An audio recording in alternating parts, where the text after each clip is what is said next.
Hello student, welcome to my YouTube channel. चलिए आज जैसा कि जानते हैं एनर्जी कंजर्वेशन की 2 चैप्टर कंप्लीट हो गया है। आज इस एक नए चैप्टर के बारे में हम डिस्कशन करेंगे जिसका नाम है विद्युत मोटर सप्लाई और सिस्टम, मतलब electric supply system and motor क्या होता है। आज इस तीसरे चैप्टर की पहली वीडियो बनाई जा रही है। इसमें हम आज देखेंगे type of electrical supply system. अगर आपने हमारी पुरानी वीडियो को नहीं देखी एनर्जी कंजर्वेशन वाली, तो प्लेलिस्ट में जाके एनर्जी कंजर्वेशन की वीडियो आप देख सकते हैं। चलिए आज का वीडियो बिना किसी देरी के शुरू करते हैं। तीसरा चैप्टर है विद्युत सप्लाई सिस्टम तथा मोटर, मतलब electrical supply system and motor. इसमें जो पहला टॉपिक है उसका नाम है type of electrical supply system. चलिए देखते हैं। इसमें पहला है जो इसके टाइप हैं। इसमें पहला है इलेक्ट्रिक सप्लाई सिस्टम क्या होता है। इलेक्ट्रिक पावर को, मतलब विद्युत शक्ति को पावर स्टेशन से कंज्यूमर तक पहुंचाने के माध्यम को इलेक्ट्रिक सप्लाई सिस्टम कहते हैं। मतलब कहने का मतलब जो बिजली को सब स्टेशन से कंज्यूमर जो उपभोक्ताओं होते हैं उनके पास तक पहुंचाने की जो प्रक्रिया कार्य करती है उसको इलेक्ट्रिक सप्लाई सिस्टम कहते हैं।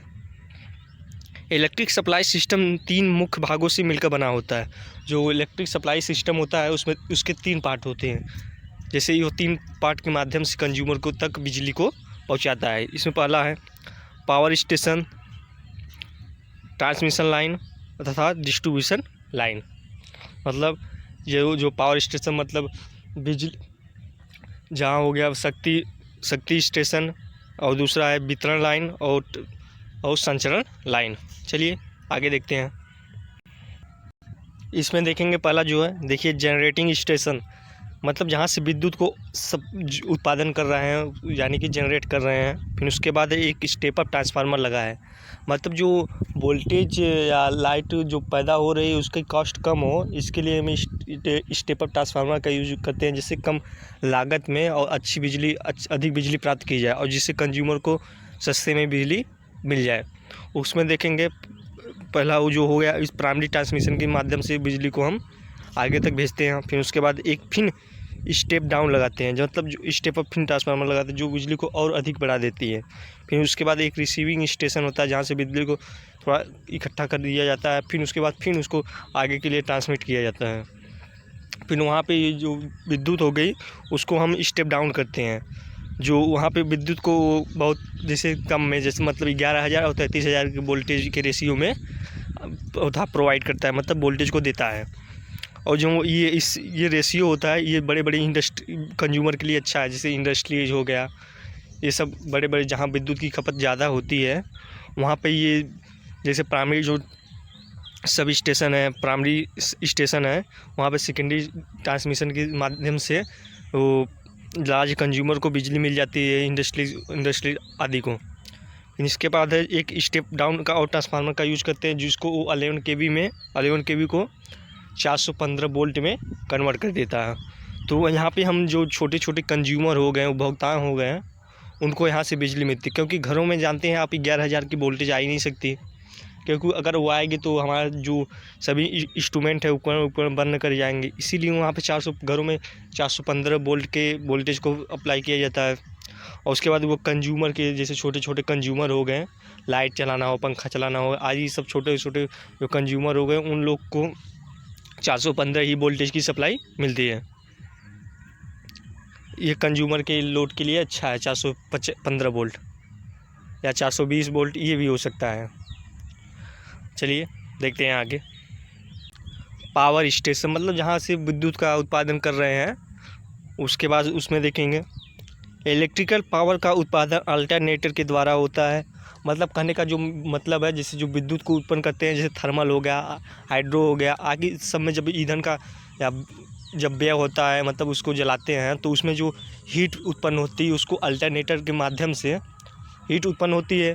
उसको जो अल्टरनेटर टरबाइन पट्टियों पर गिरता है तो टरबाइन उसको मैकेनिकल एनर्जी प्रदान करता है। ये जो अल्टरनेटर उस टरबाइन से जुड़ा होता है और उस टरबाइन के द्वारा जो एनर्जी को उत्पादित कर रहा है मैकेनिकल एनर्जी, उसको ये इलेक्ट्रिकल एनर्जी में अल्टरनेटर चेंज कर देता है। ये देखिए, तथा ये आपस में पैरेलल में समांतर में जुड़े रहते हैं। मतलब जो कहने का मतलब जो ये उससे टरबाइन से समांतर में ये जुड़े रहते हैं। इससे 11 kV वोल्टेज उत्पन्न किया जाता है। मतलब कहने का मतलब जितने भी पावर प्लांट हो गए उससे हम 11 kV का एक रेशियो लिए गए हैं, इससे 11 kV का ही वोल्टेज हम उत्पन्न कर सकते हैं। इलेक्ट्रिकल पावर ट्रांसमिशन सस्ता हो, इसके लिए पावर स्टेशन पर एक 3 फेस ट्रांसफार्मर के द्वारा 11 kV को 132 kV में स्टेप अप किया जाता है। मतलब जो विद्युत की खपत हो गई, विद्युत की खपत हो गई, उसको खपत करने के लिए जैसे जब हम उसमें ईंधन का व्यय करेंगे पावर स्टेशन में, तो उसमें जो उसकी कास्ट हो जाती है बिजली की, थोड़ी महंगी हो जाती है। इसके लिए हम एक स्टेप अप ट्रांसफार्मर का यूज़ करते हैं, जिससे हम ये बिजली को बहुत सस्ते में ही कन्वर्ट कर देता है। मतलब सस्ते में ही बिजली को स्टेप ट्रांसफार्मर होगा तो बिजली को बढ़ा देगा, जिससे हमें कंज्यूमर को बिजली सस्ते में मिल जाती है। 132 को ये एक नहीं सॉरी 111 kV के 132 kV में बदल देता है। फिर अगला इसमें प्राइमरी ट्रांसमिशन क्या होता है। एक्स्ट्रा हाई वोल्टेज पर इलेक्ट्रिकल पावर ट्रांसमिशन को प्राइमरी ट्रांसमिशन कहते हैं। मतलब जो 33 kV के ऊपर के वोल्टेज होंगे उसको हम एक्स्ट्रा हाई वोल्टेज कहेंगे, जो उस प्राइमरी ट्रांसमिशन के अंतर्गत आएंगे। ISI के अनुसार 33 kV के ऊपर वाले वोल्टेज को एक्स्ट्रा हाई वोल्टेज कहते हैं। मतलब कहने का मतलब जो 33,000 के ऊपर के वोल्टेज हैं उन सभी वोल्टेज को हम एक्स्ट्रा हाई वोल्टेज कहते हैं। इसका power transmission 3 face 3 wires overhead line के द्वारा किया जाता है। मतलब जो 33 kV हो गया, 33 kV के ऊपर के वोल्टेज हो गए, उसको हम ये अंडरग्राउंड केबल के माध्यम से नहीं ले जा सकते। उसको हम जब भी लेके जाएंगे ओवरहेड लाइनों के द्वारा, सिरोपरी लाइनों के द्वारा, बड़े बड़े पोल के माध्यम से 3 फेस 3 वायर की सिस्टम से हम उसको लेके जाएंगे। इसमें आगे अब देखते हैं। इसमें अगला है सेकेंडरी ट्रांसमिशन। मतलब द्वितीयक वितरण क्या होता है, संचरण क्या होता है। इसमें देखेंगे अगला, देखें क्या लिखा है। हाई वोल्टेज पर इलेक्ट्रिकल पावर ट्रांसमिशन को सेकेंडरी ट्रांसमिशन कहते हैं। मतलब जो हाई वोल्टेज हो गया, एक्स्ट्रा हाई वोल्टेज नहीं, उससे लो वाले वोल्टेज को हम सेकेंडरी ट्रांसमिशन कहते हैं। ISI के अनुसार 11 kV के ऊपर तथा 33 kV के वोल्टेज के अंदर वाले वोल्टेज को हम सेकेंडरी ट्रांसमिशन कहते हैं, हाई वोल्टेज कहते हैं या सेकेंडरी ट्रांसमिशन कहते हैं। मतलब कहने का मतलब जो 11 kV से 33 kV के अंदर आएंगे वोल्टेज को, उस वोल्टेज को हम हाई वोल्टेज कहेंगे। और ये सब वोल्टेज जो होती हैं हाई वोल्टेज सेकेंडरी ट्रांसमिशन के अंतर्गत आती हैं। अब इसमें आगे देखेंगे प्राइमरी ट्रांसमिशन क्या होता है, डिस्ट्रीब्यूशन क्या होता है। मतलब जो प्राथमिक वितरण हो गया लाइन, वो क्या होता है। Secondary transmission line sub station पर समाप्त हो जाती है। जो सेकेंडरी ट्रांसमिशन लाइन होती है वो सब स्टेशन पे आके समाप्त हो जाती है। यहाँ से अब प्राइमरी डिस्ट्रीब्यूशन शुरुआत होती है। इस सब स्टेशन पर 33 kV को 11 kV 3 फेस 3 वायर में कन्वर्ट घटाया जाता है। यह 33 kV की लाइन को पैरेलल में 33 kV की लाइन के पैरेलल में चलती है।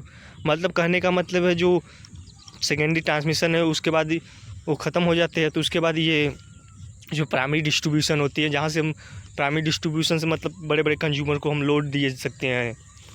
मतलब लोड बड़े बड़े सेकेंडरी डिस्ट्रीब्यूशन से बड़े बड़े कंज्यूमर के जो लोड होते हैं इससे जुड़े रहते हैं। और ये 11 kV को 3 फेस 3 वायर में चेंज करता है। और ये पैरेलल में 11 kV जो पैरेलल में ही समांतर में ही जुड़े रहते हैं। इसमें अगला देखेंगे सेकेंडरी डिस्ट्रीब्यूशन क्या होता है। प्राइमरी डिस्ट्रीब्यूशन से प्राप्त 11 kV को डिस्ट्रीब्यूशन सब स्टेशन तक लाया जाता है। जो प्राइमरी डिस्ट्रीब्यूशन है उसको 11 kV को हो गया, उसको अब और कम करेंगे, जिससे हम सेकेंडरी डिस्ट्रीब्यूशन मतलब जो छोटे छोटे कंज्यूमर से जुड़ा रहता है।